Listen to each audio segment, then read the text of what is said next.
الحمدللہ رب العالمین الرحمن الرحیم مالک یوم الدین صلی اللہ تعالی علی خیر خلق محمد وآلہ وصحبہ اجمعین اما بعد اعوذ باللہ من الشیطان الرجیم الذین اذا اصابتهم مصیبۃ قالوا انا للہ وانا الیہ راجعون اولئک علیہم صلوات من ربہم ورحمۃ اولئک هم المہتدون۔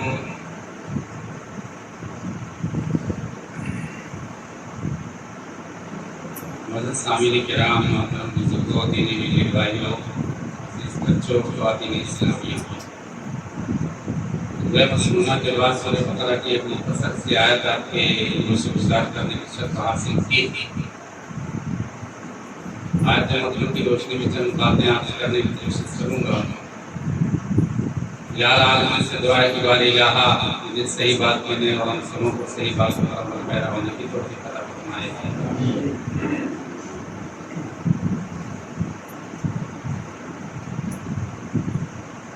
ہم سب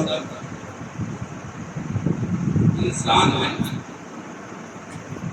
ہماری ایک معاشرتی زندگی ہے، ہم ایک معاشرے میں رہتے ہیں۔ از روئے انسان ہمیں خوشی بھی ملتی ہے اور مشقت کا بھی سامنا کرنا پڑتا ہے۔ عمومی طور پر ہم ہماری زندگی میں دیکھتے ہیں تو ہمیں مشکلات کا سامنا کرنا پڑتا ہے، اور مشکلات زیادہ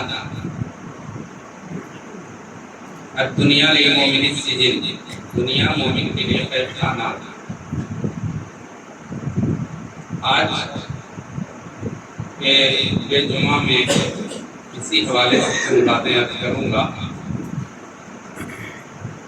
حالات حاضرہ میں مسلمانوں کا کردار، یا حالات حاضرہ میں مسلمانوں کے لیے شریعت کی رہنمائی، اسی حوالے سے باتیں کرنے کی کوشش کروں گا۔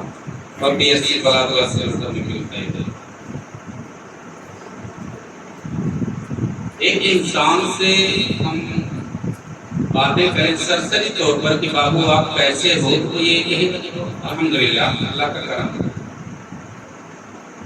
یہ عام جملہ ہے۔ ویسے رسول اکرم صلی اللہ علیہ وسلم کا فرمان ہے کہ الحمدللہ علی کل حال، ہر حال میں اللہ تعالیٰ کا شکر، یہ عمومی طور پر کہا جاتا ہے۔ لیکن اگر تھوڑی سی گہرائی میں جائیں، تھوڑا سا بات کریں، اندر جا کر کے تنہائی میں مل کر کے باتیں کریں، تو وہ انسان کچھ نہ کچھ پریشانیاں شمار کر دے گا، اور یہ کسی ایک انسان کے ساتھ نہیں، تمام لوگوں کے ساتھ۔ میں تو یہ سمجھتا ہوں کہ ہر کوئی پریشان ہے آج کے دور میں،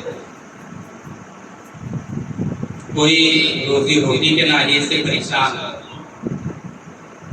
کوئی بندہ قرض میں ڈوبا ہوا ہے، کوئی رشتہ داری کے تعلق سے رشتہ داروں کی وجہ سے پریشان ہے، یا رشتہ داری کی ضرورت ہوتی تھی، کوئی بندہ پریشان ہے اپنی جسمانی صحت کی بنا پر، اپنے اولاد کی صحت کی بنا پر، تعلیم روزگار کے حوالے سے، کوئی پریشان ہے اپنے بڑوں سے، وہ بڑے ہمارے اپنے گھر کے بھی ہو سکتے ہیں، ہمارے خاندان کے ہو سکتے ہیں، چونکہ ان کو لے کر کے چلنا ہے، ان کی باتیں بسا اوقات تکلیف کا سبب بن جاتی۔ کوئی حکمرانوں کی حکمرانی سے پریشان ہے، تو پریشان ہے کوئی، کہتے ہیں کہ معاشر کا میدان بنا ہوا ہے، ہر کوئی نفسہ نفسی کے عالم میں ہے اور پریشان ہے۔ اب رہا سوال یہ کہ اپنے آپ کی پریشانی سے تو کوئی ہٹا بھی نہیں سکتا، تو اس پریشانی کے عالم میں ہماری شریعت ہماری کیا رہنمائی کرتی ہے، یہ دیکھیں۔ ہم دین اسلام پر چلنے والے، دین اسلام کو اختیار کرنے والے، دین اسلام سے اگر ہم دیکھیں کہ دین اسلام ہمیں کیا رہنمائی کرتا ہے، اس ناحیے سے چند ایک باتیں لے کر کے آپ کے سامنے حاضر ہوا ہوں۔ دیکھتے ہیں قرآن اور حدیث کی روشنی میں کہ پریشانی کے عالم میں ہمیں قرآن کریم کیا رہنمائی کرتا ہے، یا رسول اکرم صلی اللہ علیہ وسلم کی سیرت ہماری کیا رہنمائی کرتی ہے۔ اس میں سب سے پہلی بات یہ ہے کہ اگر پریشانی کوئی ہے تو پہلی بات، اگر پریشانی کوئی ہے تو پریشانی کے عالم میں ہمیں اپنا آپا نہیں کھونا چاہیے۔ آپا مطلب یہ کہ بول نہیں ہو جانا چاہیے، اسی میں الجھ نہیں جانا چاہیے۔ الجھنے کی بنا پر، الجھنے کی صورت میں ہم مزید الجھن میں پڑتے چلے جائیں گے۔ سکون کے ساتھ رہیں، سوچیں اور کچھ عمل کریں۔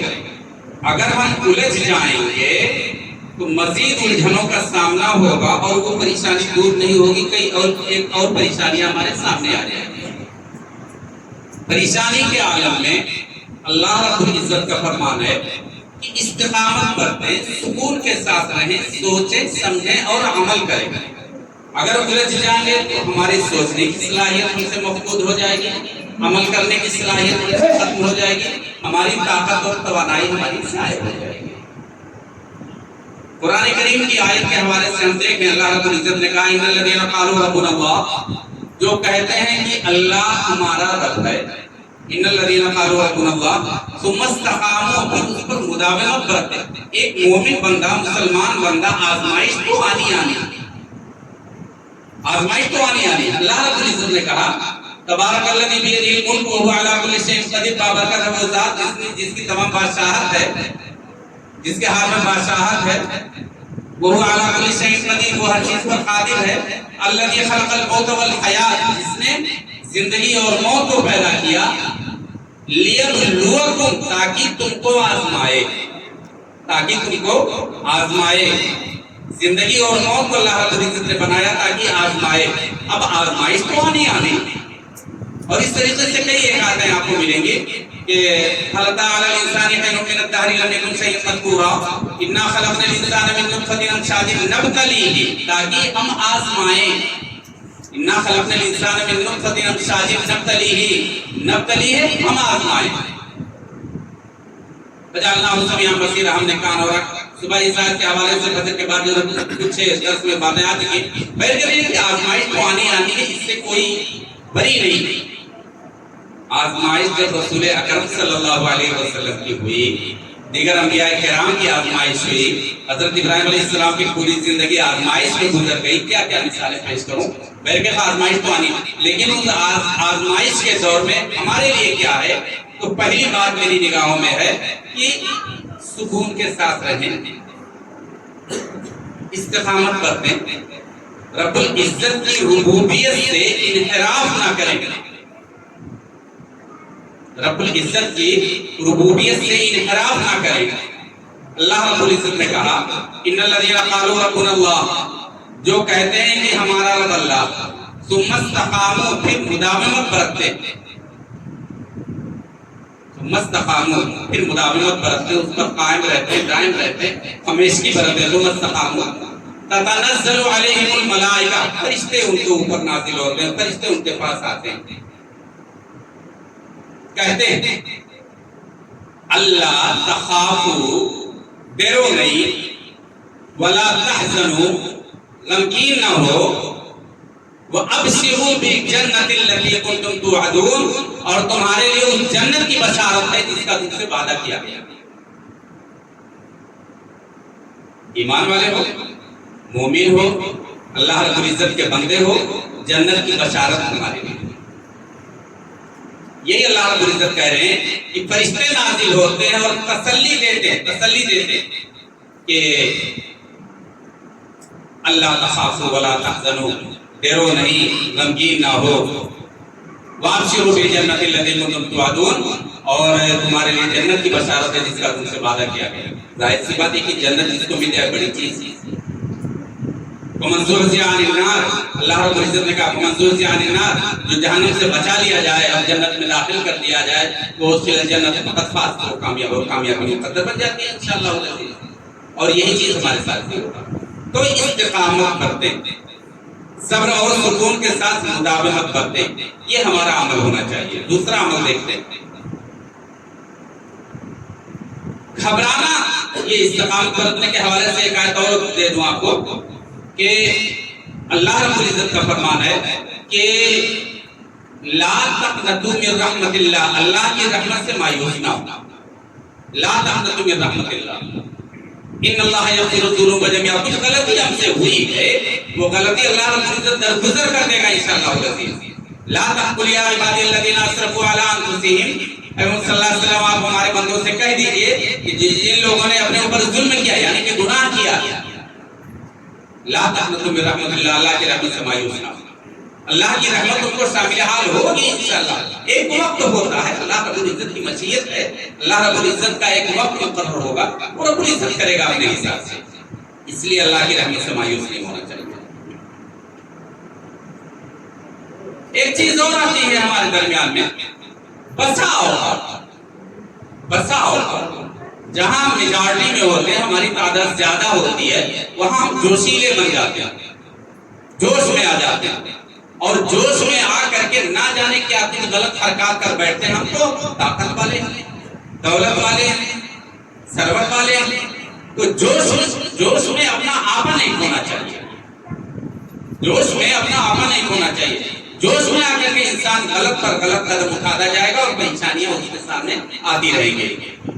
مایوس نہیں ہونا چاہیے. دونوں چیزیں، جہاں کمزور ہماری جماعت ہوتی ہے وہاں ہم مایوس ہو جاتے ہیں، تو مایوس بھی نہیں ہونا. اللہ رب العزت ہمارا شامل حال ہے، اللہ رب العزت کافی ہوتا ہے بندے کے لیے. الیس اللہ بکافٍ عبدہ، کیا اللہ رب العزت اپنے بندے کے لیے کافی نہیں؟ اللہ رب العزت کے اوپر بھروسہ کریں، اللہ رب العزت سے امید رکھیں. انشاءاللہ اللہ رب العزت کا ساتھ سب کچھ کر سکتا ہے، وہ کرے گا جو اس کو رب العزت کو کرنا ہوگا. دوسری بات جو آتی ہے ہمارے سامنے کہ اگر پریشانی کا عالم ہے، پریشانی ہمارے سامنے ہے، تو وہاں پر ہمیں صبر کرنا چاہیے. صبر کرنا چاہیے، صبر کا دامن نہیں چھوڑنا چاہیے. مومن کی شان یہ ہے، اللہ رب العزت نے کہا کہ الذین اذا اصابتهم مصیبۃ یا ایھا الذین آمنوا استعینوا بالصبر والصلاۃ ان اللہ مع الصابرین. ایمان والو، اللہ رب العزت کی مدد حاصل کرو صبر کے ساتھ اور نماز کے ساتھ. اور اس کے بعد ایک آیت کے بعد پھر اللہ رب العزت کہتے ہیں کہ وَلَنَبْلُوَنَّكُمْ، سورہ بقرہ کی آیت ہے وَلَنَبْلُوَنَّكُمْ، ہم تمہاری آزمائش کریں گے. ہم اللہ رب العزت کہہ رہے ہیں کہ ہم تم وَلَنَبْلُوَنَّكُمْ، ہم ضرور بضرور تمہاری آزمائش کریں گے. وَلَنَبْلُوَنَّكُمْ بِشَيْءٍ مِّنَ الْخَوْفِ، کچھ دیر سے، بِشَيْءٍ مِّنَ الْخَوْفِ وَالْجُوعِ، بھوک سے، وَنَقْصٍ مِّنَ الْأَمْوَالِ وَالْأَنفُسِ وَالثَّمَرَاتِ، تمہاری جان سے، تمہارے مال میں نقصان سے، تمہاری جان میں کمی کر کے، کھیتی باڑی میں نقصان کر کے ہم تمہاری آزمائش کریں گے. وَبَشِّرِ الصَّابِرِينَ، صبر کرنے والوں کے لیے بشارت. اللہ رب العزت ہے کسی بھی ناحیے سے کوئی پریشانی آتی ہے، کوئی آزمائش آتی ہے، تو اس پر ہمیں صبر کرنا چاہیے. اور صبر کرنے والے کے لیے اللہ رب العزت نے کہا کہ وَبَشِّرِ الصَّابِرِينَ، صبر کرنے والوں کے لیے بشارت. الذین، مومنین کی صفت بیان کر رہے ہیں اللہ رب العزت. الذین اذا اصابتهم مصیبۃ، یہ وہ لوگ ہیں جن کے اوپر جب کوئی مصیبت آتی ہے تو وہ کہتے ہیں کہ انا للہ و انا الیہ راجعون. بے شک ہم اللہ کے لیے اور ہمیں اللہ کی طرف پلٹنا. جو گئے تو گئے، جو نقصان ہوا تو ہوا، وہ تمام کی تمام چیزیں اللہ رب العزت کی طرف سے تھی. اللہ رب العزت نے لے لیا، اللہ رب العزت نے لے لیا. ہم اللہ رب العزت کے لیے، ہمیں اللہ رب العزت کی طرف پلٹنا اس چیز کا. اور اس کے بعد بدل میں اس کے اگلی آیت میں اللہ رب العزت کہتے ہیں یہ وہ لوگ ہیں، یہ وہ لوگ ہیں اولئک علیہم صلوات من ربہم، یہ وہ لوگ ہیں جن کے اوپر ان کے رب کی طرف سے رحمتیں نازل ہوتی. رب العزت رحمت نازل کرنے کے لیے تیار ہے، صبر کریں، تھوڑا سا صبر کریں، ہمت رکھیں، مایوس نہ ہو جائیں، نا امید نہ ہو جائیں. اولئک علیہم صلوات من ربہم ورحمہ، یہی وہ لوگ ہیں جن کے اوپر اللہ رب العزت کی رحمتیں، اللہ رب العزت کی دعائیں. وَأُولَئِکَ هُمُ الْمُهْتَدُونَ، اور یہی لوگ ہدایت یافتہ. یہی لوگ اللہ رب العزت کی طرف سے ہدایت یافتہ، تو ہم اگر ہدایت یافتہ بننا چاہتے ہیں، اللہ رب العزت کی رحمتوں کے حقدار بننا چاہتے ہیں، تو اگر کوئی مصیبت یا پریشانی آتی ہے تو ہم اس پر صبر کرنا چاہیے۔ ہمیں اللہ رب العزت کی معیت ہمیں ملے گی انشاءاللہ العزیز، اللہ رب العزت کا ساتھ ہمیں ملے گا، اللہ رب العزت کی مدد انشاءاللہ العزیز ہمیں ملے گی، ہمیں صبر کرنا چاہیے۔ ایک تیسری بات آتی ہے توکل، اللہ رب العزت پر بھروسہ کرنا چاہیے۔ اختصار کے ساتھ حد تک سکتا ہی میری، کیونکہ کئی ایک شفٹ نکلتے ہیں اس میں۔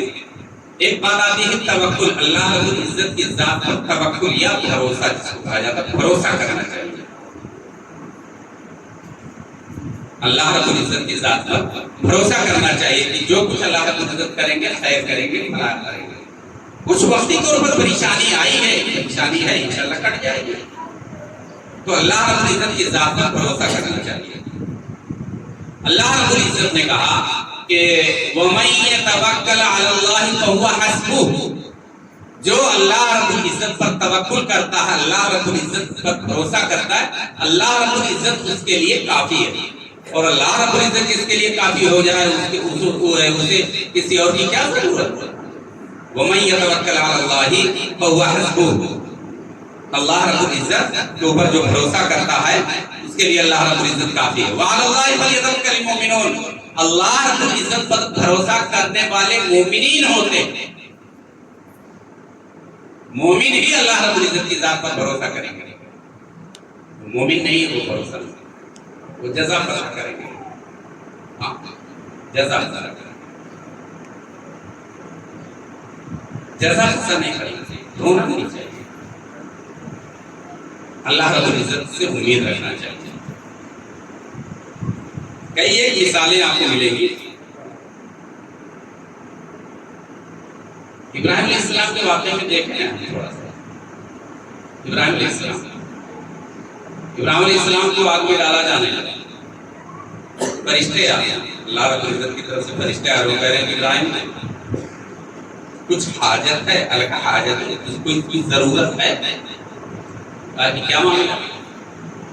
کہا کہ فرشتے نے کہا کہ ابراہیم علیہ السلام اگر آپ کہیں تو بارش برسا دے، ساری آگ بجھ جائے۔ وہ آگ بڑی خوفناک، ویسی آگ جلائی نہیں گئی، میلوں اوپر سے پرندے جل اڑتے تو پتہ چلا جھلس کر کے نیچے آ گئے۔ آگ میں ڈالنے کے لیے کوئی شکل نہیں بن رہی تھی، دور سے منجنیب سے حضرت ابراہیم علیہ السلام کو آگ میں ڈالا گیا، بڑی زبردست آگ جلائی گئی تھی ابراہیم علیہ السلام کو جلانے میں۔ فرشتے آ رہے ہیں کہ بارش برسا دے، ساری آگ بجھا کر کے ختم ہو جائے گی، آگ لگے گی۔ مجھے آپ جس اللہ کا کلمہ پڑھنے کی وجہ سے، جس اللہ پر ایمان لانے کی وجہ سے میں آگ میں ڈالا جا رہا ہوں، وہ اللہ ہمارے لیے کافی ہوگی، وہ اللہ رب العزت ہمارے لیے حسبنا اللہ ونعم الوکیل، اللہ رب العزت ہمارے لیے کافی ہے، اور وہ بہترین کارساز ہے۔ یہ چھوٹا سا جملہ حسبنا اللہ ونعم الوکیل ہمیں بھی پڑھتے رہنا چاہیے، ہمیں بھی پڑھتے رہنا چاہیے۔ جانتے ہیں یہ جملہ غالباً حضرت عبداللہ بن عباس رضی اللہ تعالیٰ عنہ کہتے ہیں کہ یہ چھوٹا سا جملہ اتنا پاورفل جملہ ہے، اتنا پاورفل جملہ ہے کہ کچھ کہا نہیں جا سکتا۔ اس جملے کو حضرت ابراہیم علیہ السلام نے جب پڑھا کہ حسبنا اللہ ونعم الوکیل، تو وہ دہکتی اور بھڑکتی ہوئی آگ، آسمانوں سے باتیں کرتی ہوئی آگ، وہ ابراہیم علیہ السلام کے لیے گلزار بن گئی۔ اس جملے کو رسول اکرم صلی اللہ علیہ وسلم نے جب پڑھا، وہ مشرکین مکہ تلوار لے کر کے باہر بیٹھے ہوئے ہیں، کھڑے ہوئے ہیں، تلوار لے کر کے باہر کھڑے ہوئے ہیں کہ اگر محمد صلی اللہ علیہ وسلم رسول اللہ من ذالک اگر نکلتے ہیں تو ان کا گردن اڑا دیا جائے گا۔ آپ صلی اللہ علیہ وسلم نے یہی جملہ پڑھا کہ حسبنا اللہ ونعم الوکیل، نکل گئے، پتہ چلا کچھ نہیں۔ اللہ رب العزت کافی ہے، اللہ رب العزت کافی ہے، اللہ رب العزت کے علاوہ کسی اور کی ضرورت نہیں، کسی اور کی ضرورت۔ اللہ رب العزت کو اسباب یہ وسائل کی ضرورت ہے، اللہ رب العزت کچھ بھی کر سکتا ہے، ایسے کہے گا وہ رب العزت ہے، بہت پاورفل جملہ۔ آگ میں کہہ رہا تھا کہ آگ گلزار بن گئی حضرت ابراہیم علیہ السلام کے لیے، ایک بال تک حضرت ابراہیم علیہ السلام کا جھلسا تک نہیں تھا۔ وَمَن يَتَوَكَّلْ عَلَى اللَّهِ فَهُوَ حَسْبُهُ، جو اللہ رب العزت کی ذات پر بھروسہ کرے تو اللہ رب العزت اس کے لیے کافی ہے۔ حضرت موسیٰ علیہ السلام اپنی قوم کو لے کر کے جب نکلے، سامنے دریا، پیچھے سے فوج آ گئی فرعون کی،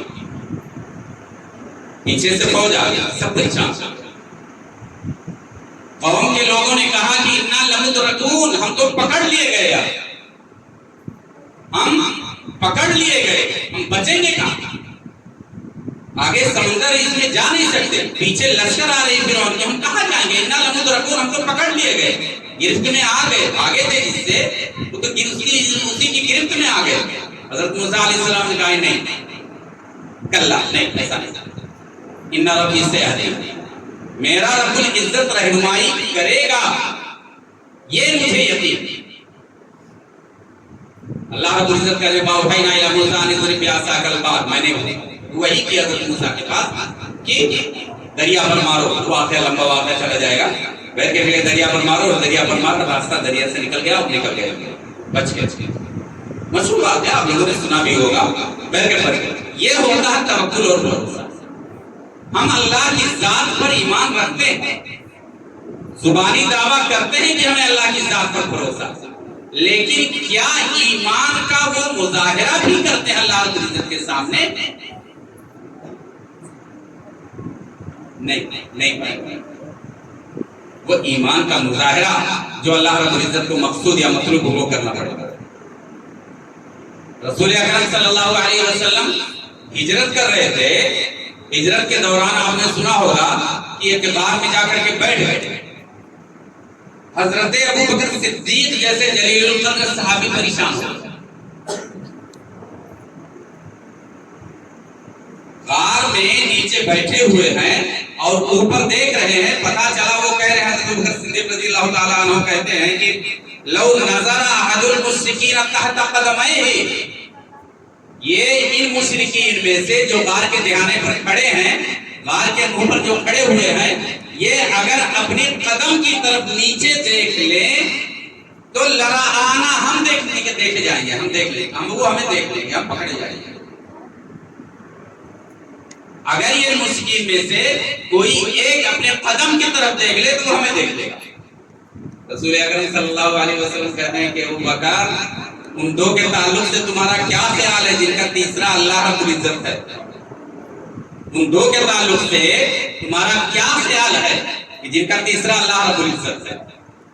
ایسا کچھ نہیں ہونے والا۔ لا تحزن ان اللہ معنا، سورۃ توبہ کی آیت کا ٹکڑا، لا تحزن ان اللہ معنا، ہم گرنا و فکر نہ کرو، اللہ رب العزت ہمارے ساتھ، ہم اللہ رب العزت کے راستے میں ہیں، اللہ رب العزت ہمارے ساتھ ہے، انشاءاللہ اللہ رب العزت ہمارا خوشی اور بچا کر کے نکلے گا، اللہ رب العزت ساتھ ہے۔ بے شک اللہ رب العزت کی ذات پر بھروسہ کرنا چاہیے۔ آج بھی رسول اکرم صلی اللہ علیہ وسلم کے فرمان کے حوالے سے دیکھیں، اللہ رب العزت پر جیسا توکل کرنا چاہیے تھا، رسول اکرم صلی اللہ علیہ وسلم کا فرمان ہے لو انکم تتوکلون علی اللہ حق توکلی، جیسا کہ اللہ رب العزت کا حق ہے کہ اس پر بھروسہ کیا جائے، تو اللہ رب العزت کے حق کے مطابق، اللہ رب العزت کی شان کے مطابق بھروسہ اگر کرتے ہو تو اللہ رب العزت کی مدد آج بھی تم کو شامل ہوگی۔ اللہ رب العزت ایسے راستے سے روزی دے گا کہ تم گمان نہیں کر سکتے۔ چڑیا اپنے گھونسلے سے نکلتی ہے، وہ خالی پیٹ نکلتی ہے، اور جب واپس ہوتی ہے تو بھرے پیٹ چکم سے رو کر کے وہ واپس آتی ہے۔ اللہ رب العزت روزی دیتا ہے، اللہ رب العزت کر سکتا، جبکہ چڑیا جانتی ہے کہ میری روزی کہیں رکھی ہوئی نہیں ہے، وہ اس جگہ تک اڑ کر کے جاتی ہے جہاں اس کی روزی ہوتی ہے، جانتی نہیں کہ کہاں، لیکن وہ اڑتی رہتی، محنت کرتی، کوشش کرتی ہے، تو اللہ رب العزت کو لاتا ہے۔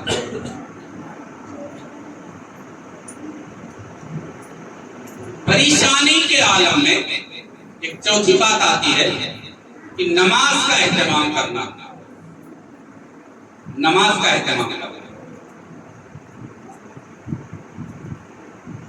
کوئی بھی پریشانی چھوٹی ہو یا بڑی، نماز پڑھنا، اور ہمارا رویہ تو اس کے بالکل برعکس ہے، بالکل برعکس۔ سنا کہ رمضان سے پہلے 2-4 لوگ ہوتے تھے، الحمدللہ آج کے دن میں کچھ 15, 20, 25 ہو جاتے ہیں نمازی، لیکن کچھ چہرے مجھے آج بھی نظر آتے ہیں جو عمومی طور پر نماز میں نہیں ہوتے. آج بھی مسجد میں کچھ چہرے نظر آتے ہیں جو عمومی طور پر نماز میں نہیں ہوتی. کیا سوچ کر کے جانتے ہیں نماز تیز ہوا چلتی تو بھی رسول اکرم صلی اللہ علیہ وسلم نماز کا اہتمام کرتے ہیں. تیز ہوا چلنے لگتی، بارش کی ضرورت ہے، رسول اکرم صلی اللہ علیہ وسلم کا نماز کا اہتمام کرتے ہیں. سورج گرہن ہوا، رسول نبی اکرم صلی اللہ علیہ وسلم نماز کا اہتمام کرتے. چاند گرہن ہوا، نبی صلی اللہ علیہ وسلم نماز کا اہتمام کرتے. کوئی ضرورت ہے، کوئی ضرورت ہے، 2 رکعت صلاۃ الحاجت کے تحت پڑھ لیں اور دعا کریں، انشاءاللہ اللہ رب العزت پوری کرے گا. صلاۃ الحاجت کا ہی کام ہے، نماز کا اہتمام کریں. ابھی رمضان گزرا، 1 مہینہ ابھی نہیں ہوا، رمضان گزرا، سنا تو بڑی شان و شوکت تھی مسجد میں، بڑی شان و شوکت. جو ہیں الحمدللہ اللہ رب العزت ان کو توفیق دے، لیکن جو 5 وقتہ نمازی نہیں ہیں ان کے دل میں کیا خیال ہے، وہ کیا سوچتے ہیں، وہ کیا سوچتے ہیں؟ اے بچے خاموش رہو، شرارت نہیں، شرارت نہیں. وہ کیا سوچتے ہیں اپنے بارے میں؟ ارے ٹوٹنے والے تو ایسے ٹوٹ جاتے ہیں کہ گمان بھی نہیں ہوتا. یہ ہماری جسمانی طاقت، ہماری دولت، ہماری خوبصورتی برقرار رہنے والی نہیں، برقرار رہنے والی نہیں، ٹوٹ جائیں گے. اور آج کے دن میں تو ایک ہچکی رکی، پتا چلا جان گئی، کیا منہ لے کر کے اللہ رب العزت کے دربار میں جائیں گے. سننے میں آیا کہ بیٹا نماز پڑھتا ہے، بیٹا باپ مسجد سے غائب ہے. اسی گاؤں میں نے سنا کہ بیٹا نماز پڑھتا ہے، باپ مسجد سے غائب ہے. باپ مسجد میں آتے ہیں، بیٹے غائب ہیں. یہ نماز کے تعلق سے اتنی بے حسی کیوں؟ کل قیامت کے دن نماز کے تعلق سے بات کر لوں میں. کل قیامت کے دن حقوق اللہ کے تعلق سے پہلا سوال ہوگا، نماز کے تعلق سے پہلا سوال ہوگا. اور پہلے ہی سوال کے جواب میں ہم فیل ہو گئے تو باقی فیل ہی فیل ہے. کیا سوچتے ہیں نماز کے تعلق سے؟ نماز پڑھنے والا بندہ، خصوصاً فجر کی نماز پڑھنے والا بندہ اللہ رب العزت کی حفاظت میں ہوتا ہے. ہم اپنے بچوں سے محبت کرتے ہیں، ایک چوٹ ہلکی سی خراش لگ جائے تو ہم تڑپ اٹھتے ہیں اور ڈاکٹر کے پاس بھاگتے ہیں. وہ بچہ، بے نمازی بچہ، اس کے بارے میں ہم کیا سوچتے ہیں کہ کل قیامت میں جہنم کی آگ میں جائے گا. جہنم کی آگ میں جلنا ہم کو برداشت ہے کہ ہمارا بچہ جہنم میں جائے؟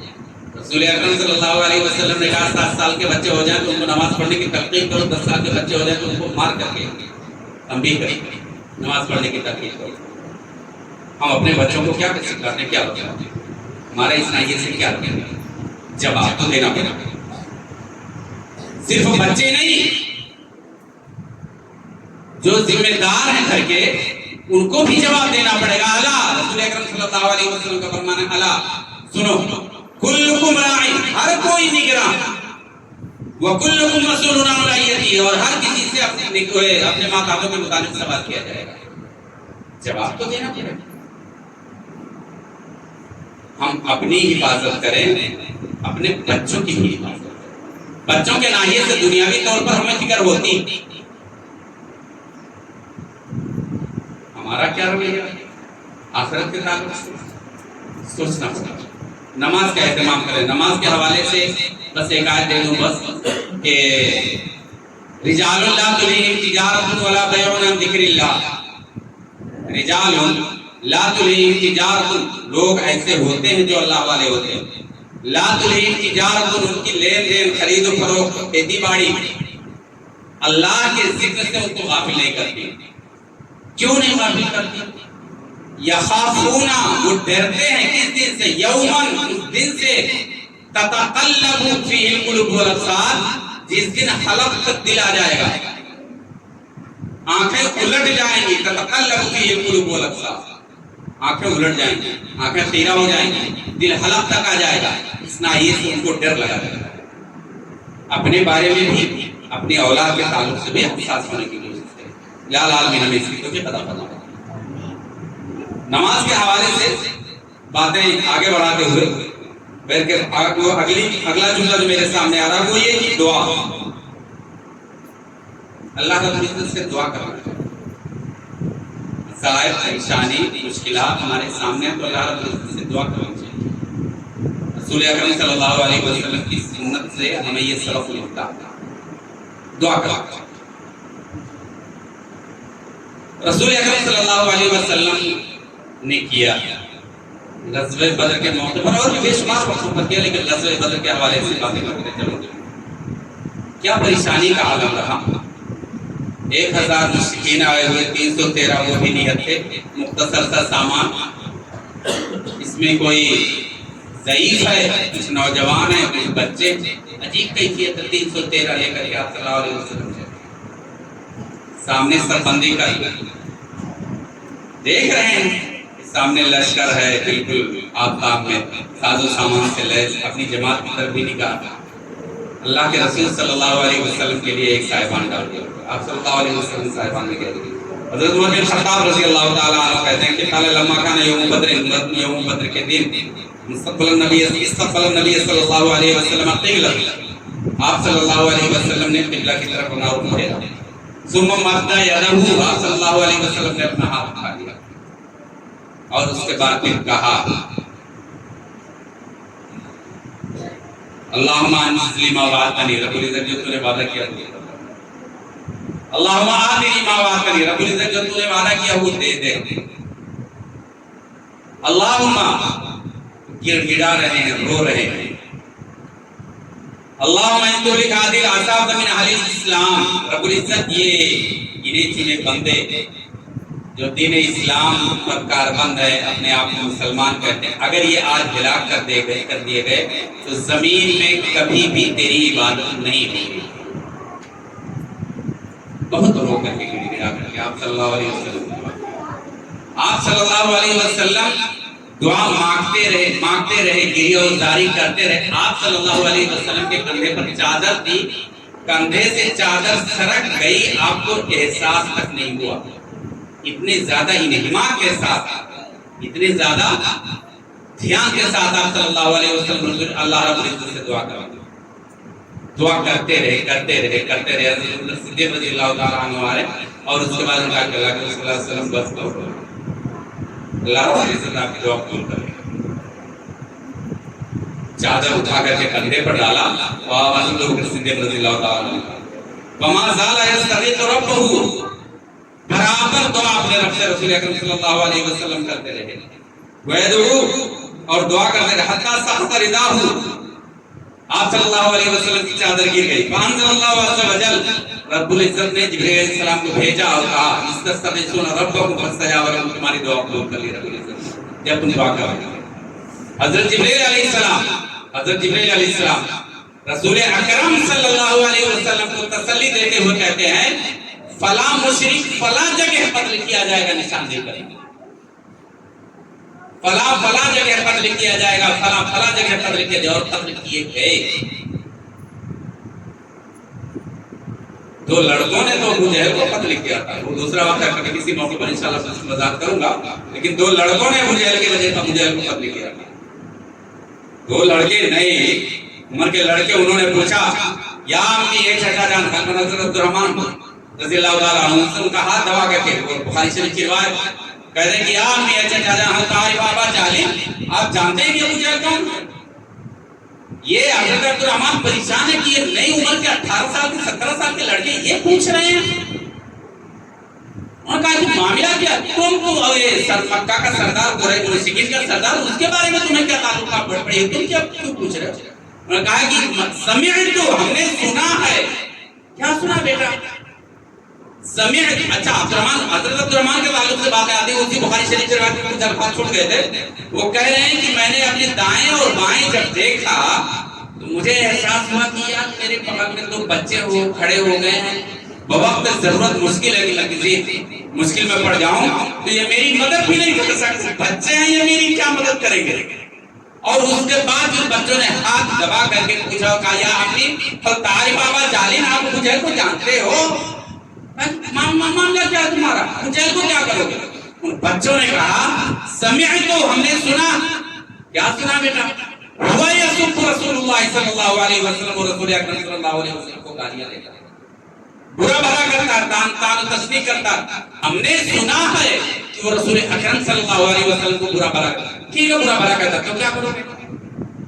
وہ دونوں بچے کہتے ہیں کہ اگر ہم مل گئے تو لا یفارق ثوابی ثوابہ، اگر ہم اس کو مل گئے یا وہ ہمیں مل گیا تو ہم دونوں جدا نہیں ہوں گے، یہاں تک کہ یا وہ مر جائے گا یا ہم مر جائیں گے۔ بچے خون جوش ایمان والے، ہمارے بچے کیا کریں؟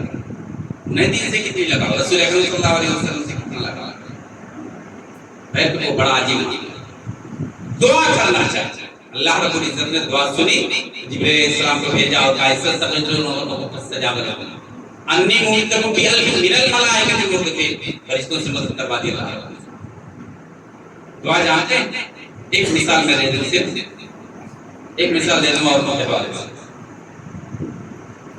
دعا جانتے ہیں؟ دعا میں بڑی طاقت ہوتی ہے۔ ہماری خواتین کے اسلام کے حوالے سے ایک مثال دے دوں، دعا میں بڑی طاقت ہوتی ہے، بڑی طاقت۔ حضرت آسیہ کے تعلق سے بات آتی ہے قرآن کریم میں کہ ضرب اللہ مثلا للذین آمنوا امرأۃ فرعون، اللہ رب العزت مثال بیان کرتا مومنین کے لیے فرعون کی بیوی کے حوالے سے۔ فرعون کی بیوی سنا ہے آپ لوگوں نے بھی سنا ہوگا، قرآن کریم میں پڑھا بھی ہوگا کہ وہ حضرت موسیٰ علیہ السلام پر ایمان لے آئے۔ فرعون نے بہت پریشان، بہت ستایا، میدان میں گاڑ دیا تھا، ہاتھ اور پیروں میں مرچ گڑوا دیے، کیلے ٹھکوا دیے اور کیا کیا کہ بڑی پریشان کیا۔ پریشان جب ہو گئے، بالکل تھک گئی، ایک جملہ کہتی کہ فرعون میں اپنے دین سے بیزار ہو رہی ہوں، موسیٰ پر ایمان چھوڑ رہی ہوں، بہت ختم ہو جاتی ہے، لیکن نہیں پکارا تو رب العزت کو پکارا۔ اذ قال، فرعون کی بیوی نے کہا اذ قال رب ابن لی عندک بیتا فی الجنہ، رب العزت یہ حویلی دکھلا رہا ہے، زیورات دکھلا رہا ہے، پوری شان و شوکت دکھلا رہا ہے، رب العزت یہ سب مجھے نہیں چاہیے، رب العزت میرے لیے اپنے پاس جنت میں گھر بنا دے۔ اذ قالت رب ابن لی عندک بیتا فی الجنہ، جنت میں رب العزت میرے لیے اپنے پاس جنت میں گھر بنا دے۔ وَنَجِّنِي مِن فِرْعَوْنَ وَعَمَلِهِ، رب العزت مجھے فرعون اور اس کے کارندوں سے نجات دے دے، اس نے ظلم کی انتہا کر ڈالی، رب العزت مجھے نجات دے دے۔ وَنَجِّنِي مِنَ الْقَوْمِ الظَّالِمِينَ، رب العزت مجھے اس ظالم قوم سے نجات دے دے۔ دعا نکلنی تھی، کہاں سے نکلی، عرش تک پہنچ گئی۔ اللہ رب العزت سے جب انہوں نے دعا کری کہ رب العزت مجھے میرے لیے اپنے پاس جنت میں گھر بنا لے، اللہ رب العزت جنتی کو گھر ان کو دکھلا دیا، جنتی گھر یہی دنیا میں دکھلا دیا۔ دعا نکل رہی ہے، وہاں پوری ہو رہی ہے بات، اور اس کے بعد پھر اپنے جنتی گھر کو دیکھنے کے بعد حضرت آسیہ کا جو رویہ رہا وہ چہرے پر مسکراہٹ آ گئی، چہرے پر مسکراہٹ دیکھ کر کے فرعون اور اس کے کارندے اور چڑھ گئے۔ فرعون کہہ رہا یہ تو پاگل ہو گئی، بھیجا جا کر کے پتھر لے آؤ اور مار دو اس کے سر پر، یہ مر جائے۔ گئے پتھر لینے، یہاں جان نکل گئی، کرو جو کچھ کرنا۔ فوری طور پر دعا قبول ہو رہی، بس دعا کرنے کا طریقہ جو ہوتا ہے مناسب، رو کر کے، گڑ گڑا کر کے فریاد کرنا چاہیے۔ اللہ رب العزت سے دعا کیسے کریں ہم تو جانتے ہی نہیں۔ رب العزت سے جیسے ایک بچہ ہوتا ہے اپنے والدین سے کوئی چیز مانگتا ہے، والدین نہیں دیتے، وہ رونے لگتا ہے، پیر پٹکنے لگتا ہے، چیخنے لگتا ہے، سر پٹکنے لگتا ہے، اور اس کے بعد والدین دے دیتے۔ رب العزت سے والدین کی طریقے سے مانگو، اللہ رب العزت دے گا. والدین سے زیادہ مہربان ہے رب العزت، دے گا. ہمارے والدین سے بھی زیادہ ہمدرد مہربان ہمارے لیے رب العزت انشاءاللہ العزیز دے گا. بس دعا کریں، اپنے آپ کو نا امید نہ کریں، مایوسی کا دامن نہ تھا، مایوسی سے کوسوں دور رہے. یا عالمین سے دعا کی، لا عالمین ہمیں صحیح فہم عطا کرے. کئی ایک باتیں رہ گئی ہیں انشاءاللہ دیکھیں گے پھر کبھی. یا عالمین سے دعا کی، لا عالمین ہمیں پریشانی یا مصیبت کا عالم میں صبر و استقامت کا دامن تھامنے کی توفیق عطا فرمائے. الہ العالمین ہمیں صحیح سوچ صحیح فہم عطا کرے. الہ العالمین ہمیں صحیح معنی مسلمان بننا، مومن بننا، بن کر کے زندگی گزارنے کی توفیق عطا فرمائے. الہ العالمین ہمارا راہ میں ناصر مددگار بن جا. الہ العالمین جو ہمیں سے دین بیزار ہونے، دین پر کاربند ہونے کی توفیق عطا فرمائے. الہ العالمین ہمیں آپس میں الفت محبت اور بھائی چارگی کے ساتھ رہنے کی توفیق عطا فرمائے. رب العزت جو ہمیں سے بیمار میں شفا عاجل اور کامل عطا فرما دے. رب العزت جو مقروض ہیں ان کے قرض کی ادائیگی کا کوئی ذریعہ کر دے. اقول قولی ھذا استغفر اللہ لی ولکم ولسائر المسلمین من کل ذنب فاستغفروہ انہ غفور رحیم. اعوذ باللہ من الشیطان الرجیم. یا ایھا الذین آمنوا صلوا علیہ وسلموا تسلیما. اللهم صل علی محمد وعلی آل محمد ما صلیت علی ابراہیم وعلی آل ابراہیم انک حمید مجید.